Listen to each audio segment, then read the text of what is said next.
Welcome back, everyone. Today, we're diving into a seriously fascinating explainer. We're looking at the very foundation of how we connect with each other, pulling insights straight from a core academic module on the principles of relevance and inferential communication.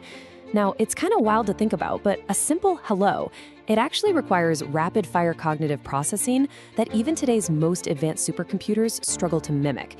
We communicate every single day, right? But we so often take for granted the sheer complexity of what our brains are doing behind the scenes. So we're going to look at the exact concepts participants learn in this module to truly master the mechanics of human connection. It's structured, it's elegant, and it's incredibly powerful. So how do we actually understand each other? Think about the everyday misunderstandings you run into. You say fine to your partner, but they instantly know you are definitely not fine. Well, the problem we're solving today is unraveling the mystery of that exact gap. We often think of communication as just this simple transfer of words from point A to point B, kind of like handing someone a package. But as the source material for this module reveals, it is so much more intricate than that.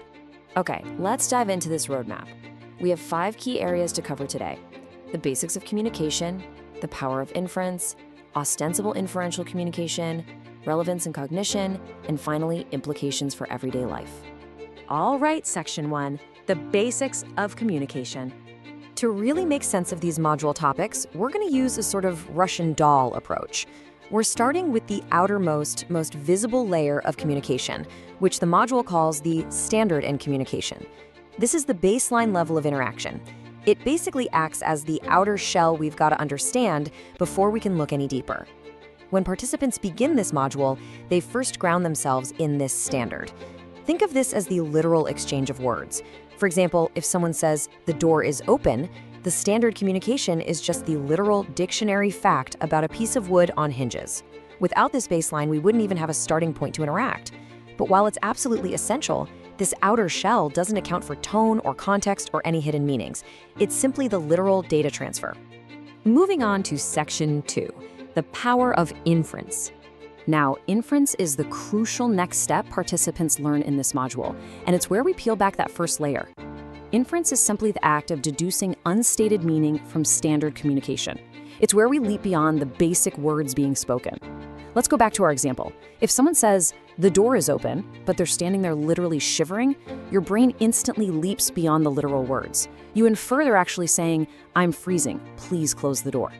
When the literal words fall short of the complete message, and let's be real, they almost always do, our brains step in to fill the gaps. Meaning isn't just handed to us on a silver platter. We have to actively build it in our minds based on clues. Which brings us to Section 3, ostensive inferential communication. I am genuinely so enthusiastic about opening up this next, much more complex layer of our conceptual Russian doll, because honestly, this is where the true magic of human interaction happens. Now, I know ostensible inferential communication sounds like a super dense academic term, but don't let it intimidate you.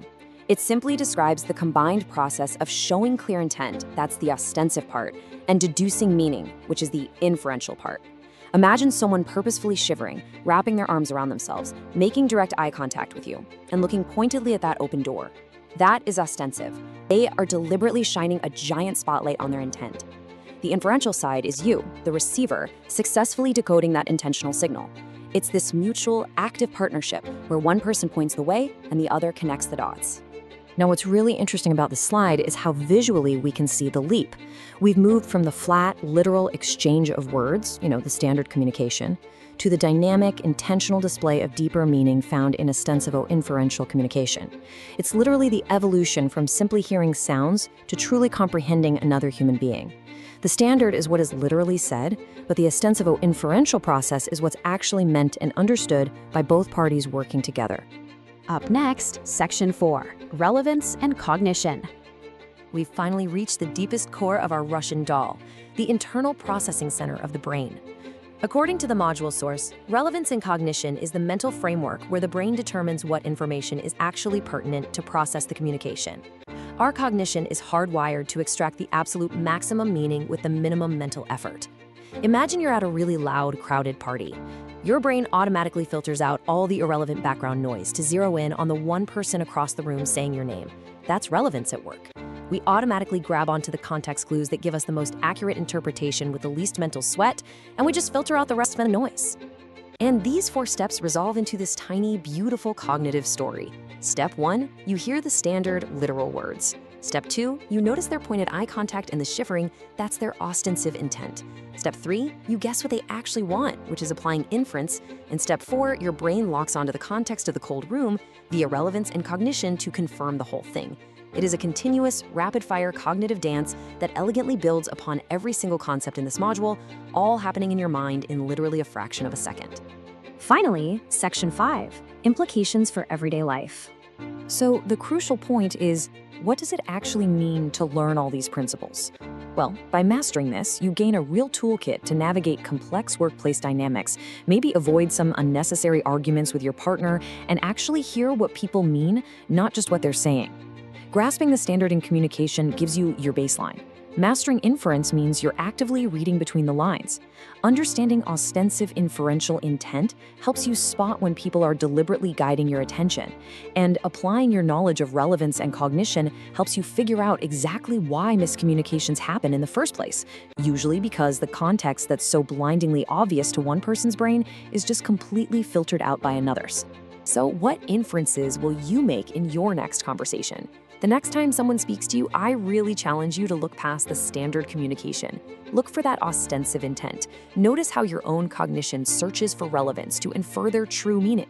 You are performing a highly complex, beautifully structured cognitive dance every single time you chat with a friend or a colleague. Keep these concepts in mind, and you might just find you understand the world around you a whole lot better. Thanks so much for joining me for this explainer, and keep learning.